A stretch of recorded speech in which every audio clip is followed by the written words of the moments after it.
وہ تو یہ چاہتے ہیں کہ جس طرح وہ خود کافر ہیں اسی طرح تم بھی کافر ہو کر سب برابر ہو جاؤ۔ تو جب تک وہ اللہ کی راہ میں وطن نہ چھوڑ جائیں ان میں سے کسی کو دوست نہ بنانا۔ اگر ترک وطن کو قبول نہ کریں تو ان کو پکڑ لو اور جہاں پاؤ قتل کر دو، اور ان میں سے کسی کو اپنا رفیق اور مددگار نہ بناؤ، مگر جو لوگ ایسے لوگوں سے جا ملے ہوں جن میں اور تم میں صلح کا عہد ہو، یا اس حال میں کہ ان کے دل تمہارے ساتھ یا اپنی قوم کے ساتھ لڑنے سے بھنچ رہے ہوں تمہارے پاس آ جائیں تو اور بات ہے۔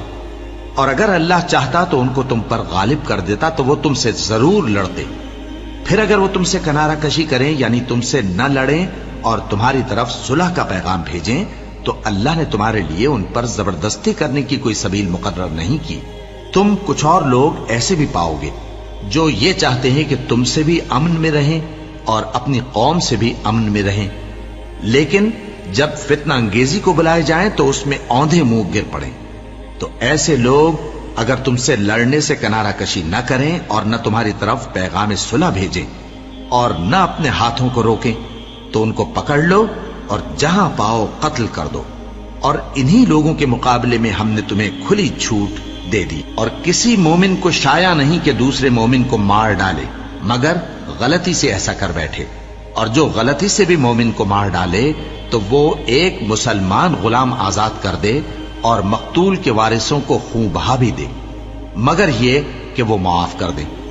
پھر اگر مقتول تمہارے دشمنوں کی جماعت میں سے ہو اور وہ خود مومن ہو تو صرف ایک مسلمان غلام آزاد کرنا چاہیے، اور اگر مقتول ایسے لوگوں میں سے ہو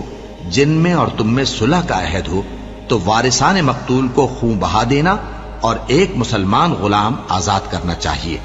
اور جس کو یہ میسر نہ ہو وہ متواتر 2 مہینے کے روزے رکھے۔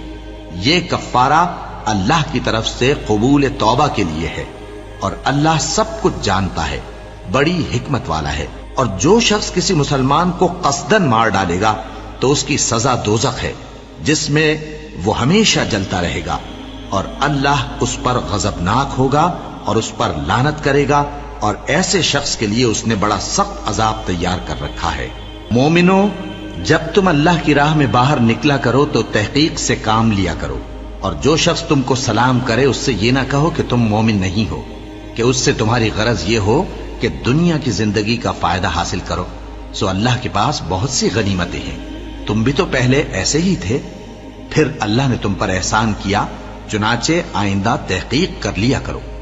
بے شک جو عمل تم کرتے ہو اللہ کو سب کی خبر ہے۔ جو مسلمان گھروں میں بیٹھ رہتے اور لڑنے سے جی چراتے ہیں اور کوئی عذر نہیں رکھتے، وہ اور جو اللہ کی راہ میں اپنے مال اور جان سے جہاد کرنے والے دونوں برابر نہیں ہو سکتے۔ مال اور جان سے جہاد کرنے والوں کو بیٹھ رہنے والوں پر اللہ نے درجے میں فضیلت بخشی ہے،